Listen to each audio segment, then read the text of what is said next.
Hello বন্ধুরা, আপনারা দেখছেন মিস্টার ভূত। তো ধরুন আপনারা রাত্রে 2-2:30টার সময় একা ঘুমোচ্ছেন এবং আপনার মাথার স্থানে যদি কেউ ছেলে বসে থাকে এবং আপনাকে বলে খেলতে যাবে না, সেই মুহূর্তে আপনার রিয়াকশান কেমন হবে? তাহলে ভাবুন, আজকের গল্প এইরকমই হরর হতে চলেছে এবং আজকের ঘটনা সত্যি ঘটনার উপর ভিত্তিক। তো আমি যে ঘটনাটা বলবো, এই ঘটনাটি হচ্ছে একটি মেয়ের। তো ভিডিওটা স্টার্ট করার আগে আমি বলে রাখি, তো যারা যারা আমার চ্যানেলে নতুন তারা ভিডিওটিকে লাইক, সাবস্ক্রাইব এবং শেয়ার করে দেবেন এবং ভিডিওটিকে প্রথম থেকে শেষ পর্যন্ত দেখবেন, কারণ ভিডিওটি মাঝখানে ছেড়ে উঠে গেলে আপনারা খুব ভুল করবেন, কারণ ভিডিওটা খুব ইন্টারেস্টিং একটি ভিডিও। তো চলো ভিডিওটিকে শুরু করি। এই ঘটনাটি 2000 সালের ঘটনা এবং একটা ফ্যামিলি থাকতো আর গ্রামে, সেই গ্রামের নাম শালবনী। তখনকার দিনে না ফোন ছিল, না ইন্টারনেট ছিল, ইউটিউব ছিল, কিছুই ছিল না। সেই সময় চিঠির মাধ্যমে আদান প্রদান হতো অন্য কারোর সাথে কথাবার্তা বলার জন্য। তো আগেকার দিনের যারা বাচ্চারা ছিল তারা নিজেদের মধ্যেই তারা খেলতো, মানে ক্রিকেট, ফুটবল, তারা নিজেদের মধ্যেই খেলে খেলে, মানে তাদের কোনো ফোন টোন কোনো গেম ছিল না, যেমন ফ্রি ফায়ার, পাবজি, অন্য কোনো গেম ছিল না ঘরে খেলার। তারা বাইরে গিয়ে সারাদিন খেলতো। তো আমি ঘটনাটা বলতে যাই, তাদের একটা ফ্যামিলি ছিল। তো মা, বাবা, এক ভাই এবং এক দিদি। তো সে মেয়েটি পড়তো ক্লাস 10-এ এবং তার ভাইটি পড়তো ক্লাস 8-এ এবং তারা খুব গরিব পরিবার থেকে বিলং করতো। তো একদিন তো এবং তাদের গ্রামের প্রায় বাচ্চাগুলো তারা খেলতো। তারা প্রায় দুপুর দিয়ে খেলতো, 3টে, 3:30 থেকে তারা বেরিয়ে যেত খেলতে। এবং তখনকার দিনে কোনো গরম বলে কোনো বস্তুই ছিল না ছেলেদের মধ্যে, তারা সবসময় খেলতো। এবং তাদের যে ঘরটা ছিল, তাদের ঘরটা ছিল বাকুল টাইপের, মানে তাদের যে দাদা ভাইরা তারা ওইখানে থাকতো, কিন্তু বাকুলের মধ্যে। তাদের চারিদিকে ঘর এবং মাঝখানে উঠান, এবং উঠানে তারা খেলতো সব সব সব ছেলেমেয়েরা মিলে। তো একদিনের ঘটনা, তারা খেলতে খেলতে একটা বাড়িধার থাকে, বাড়িধার মানে ঘরের উঠানের পরের দিকে গাছপালা এরকম একটা বাড়িধার থাকে। তো খেলতে খেলতে তাদের বলটি ওইখানে চলে যায় এবং একটি ছেলে বলটিকে আনতে যায়। হঠাৎ করে সেই ছেলেটি ওখানে পড়ে যায়, কারণ বলটা দৌড়ে দৌড়ে আনতে গিয়ে একটা পাথরে হোঁচট লেগে পড়ে যায়।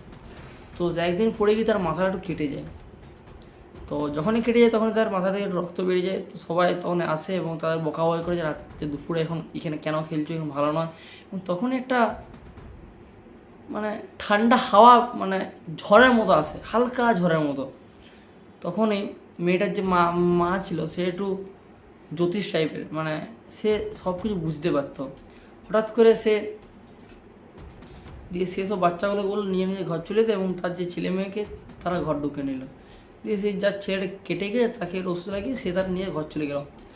দিয়ে কিছুদিন পরের ঘটনা, রাত্রে বেলায় এবং যখন গরম ছিল না, তাই তারা আগে ছাদে ঘুমোতো সবাই।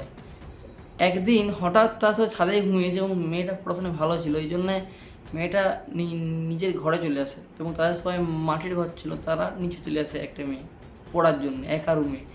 তাহলে সে একটা অবধি পড়ে এবং তার বাবা মারা ভাই উপরে থাকে। সে মেয়েটি একা নিচে ছিল, একা। হঠাৎ করে ঘুমোচ্ছে এবং সে মেয়েটি আগে পড়াশোনা করতো রাত্রে, এখন পড়াশোনা করে 1টা অবধি পড়াশোনা করে 1:30 অবধি পড়ে বই খাতা রেখে দিয়ে সে ঘুমিয়ে যায় এবং একটি শুধু হেরিকেন জ্বলে, কারণ অনেক অন্ধকার এবং তখন টিউব বাল্বও পাওয়া যায়নি, সে টিউব নাইট বাল্বগুলো।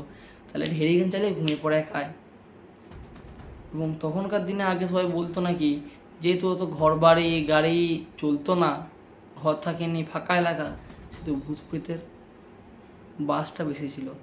তো একদিন হঠাৎ সে মেয়েটি ঘুমোচ্ছে, ওই দিনে 1টা অবধি পড়ে সে ঘুমোচ্ছে রাত্রেবেলায়, 2:30-3টে তার ঘুম ভেঙে যায় হঠাৎ করে। তখন সে দেখে তার যে বন্ধুটি এখানে যে চোট লেগেছিল, সে তার পায়ের তলে বসে আছে এবং তাকে বলে, আমি খুব ব্যথা পেয়েছি, আমি খুব ব্যথা পেয়েছি। সে মেয়েটি তখন কিছু বুঝতে পারেনি, কারণ সে মেয়েটি তখন ওইখানে ছিলই না, সে মেয়েটা চলে গেল আগের, মানে তার মেয়েটা এখন হুঁশি নেই যে আমি তখন রাত্রে 2:30-3টে বাজে, তখন সে ঘুমোচ্ছে এবং তার খেয়াল নেই এবং সে এমনি, মানে সে কিছু বুঝতেই পারেনি, তার ব্রেন কোনো কাজই করেনি, শুধু তার কথা শুনছে হাঁ করে। তারপরে হঠাৎ তার সেন্স এসেছে যে এখন তো রাত 2:30 বাজে, এখন সে ঘুমোচ্ছে, তাহলে ওই ছেলেটা এখানে। হঠাৎ করে তার আবার সঙ্গে সঙ্গে খেয়াল খেয়ে দরজার দিকে, এবং দরজাটা ভিতর থেকে লাগানো ছিল। তখন তার গাটা শিউরে ওঠে, সে হঠাৎ ভয় খেয়ে যায়, মানে সে কী করবে বুঝতে পারছিল, এবং সে বিছানা থেকে উঠতেও পারছিল না, কারণ পায়ের তলে সে ছেলেটা বসে আছে, সেই ছেলেটি তাদের তাকিয়ে খুব হাসছে। তখনই সেই মেয়েটি কিছু বলতে পারে কিন্তু বলতে পারছে না, কারণ তার মুখ থেকে কথা বেরোচ্ছে না কোনো, তার গলার স্বরটা যেন ও নিয়ে নিয়েছে। তখন মেয়েটা বুঝতে পারে যে কিছু তো আছে, যে ছেলেটার রূপে এসে, কারণ সেটা তার বন্ধু ছিল না, সেটা অন্য কেউ ছিল। সঙ্গে সঙ্গে তার কপারের নখ শব্দ হয়। হঠাৎ যখন কপারের দিকে তাকায় তখন দেখে তার ছেলেটা নেই পায়ের তলে। তখনই সে কপারটা খুলে তখন দেখে তার বাবা দাঁড়িয়ে আছে। হঠাৎ তার বাবা দেখে ওখানে দাঁড়িয়ে আছে, তখন তার বাবাকে খুব কাঁদতে কাঁদতে তার বাবাকে বলে যে এই ব্যাপার। তখন তার বাবা বলে ঠিক আছে, আমি এখানে শুবো। ঠিক আছে। তাহলে পরের দিন সকালে উঠে দেখছি তার বাবা নেই। তো ভাবছে হয়তো কাজে চলে গেছে, আসলে দোকানে গেছে। তাহলে তার মাকে সব ঘটনা বলে রাত্রে। তখন তার মা তাকে তখন কিছুই বলেনি, একটু হেসে মুচকি হেসে চলে যায়। তারপরে সে মেয়েটি বুঝতে পারে, সে মেয়েটি স্কুলে চলে যায়। তারপরে বিকেলবেলা এসে তখন তার মা একটু ঠাকুরে বিশ্বাস করতো, তার ঘরে যে মা কালীর মন্দির ছিল।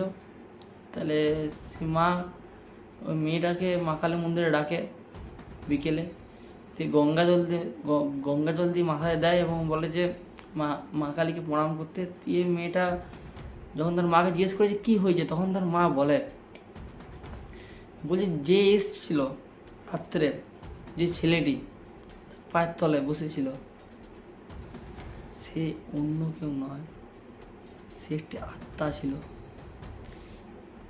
ওই ছেলেটি ওইখানে পড়ে গেছিল বলেই, এবং যেহেতু সেই মেয়েটার ঘর ছিল এবং তার ঘরের পিছনেই ওরকম পড়ে গেছিলো ছেলেটা, তাই ও রেগে এসেছিলো যে ওইখানে ওরা থাকতো, ওকে গিয়ে সেদিন ডিস্টার্ব করা, যখন বল চলে গেছে ছেলেটা এসেছিলো।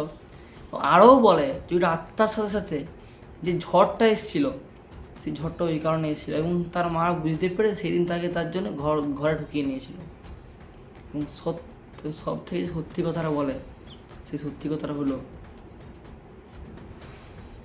যেদিন সেই রাত্রে তার যে বাবা এসেছিল তাকে শুতে, সেটা তার বাবা ছিলই না, কারণ তার বাবা সারা রাত ছাদে ঘুমিয়েছিল। তাই যে কপাট নক করে সেদিন শুতে এসেছিল, ওটাকে বন্ধুরা বিশ্বাস করো, আমার এখন গা হাত পা ঠান্ডা হয়ে গেছে ভয়ে।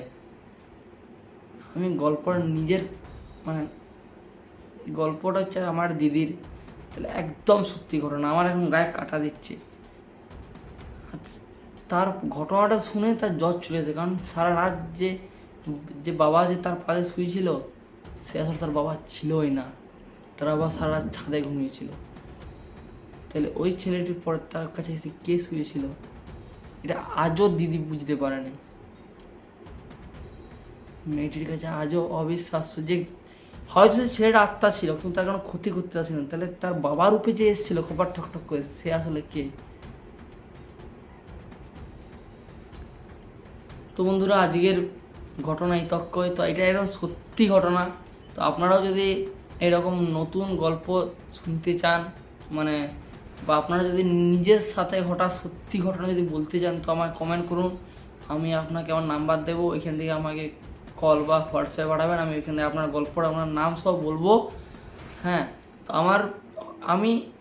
আমার চ্যানেলে এরকম হরর ক্রিপি টাইপের ভিডিও আপনারা পাবেন, আরও হিস্টোরিক্যাল নিয়ে আরও ভিডিও বানাবো আমি।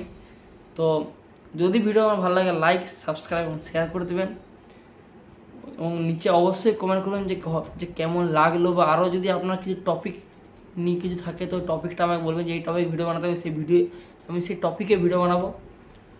তো ঠিক আছে, আজকে এইটুকুই। যাওয়ার আগে লাইক সাবস্ক্রাইব শেয়ার করে দেবেন। চলো bye bye, tata. Horror art by mister ভূত।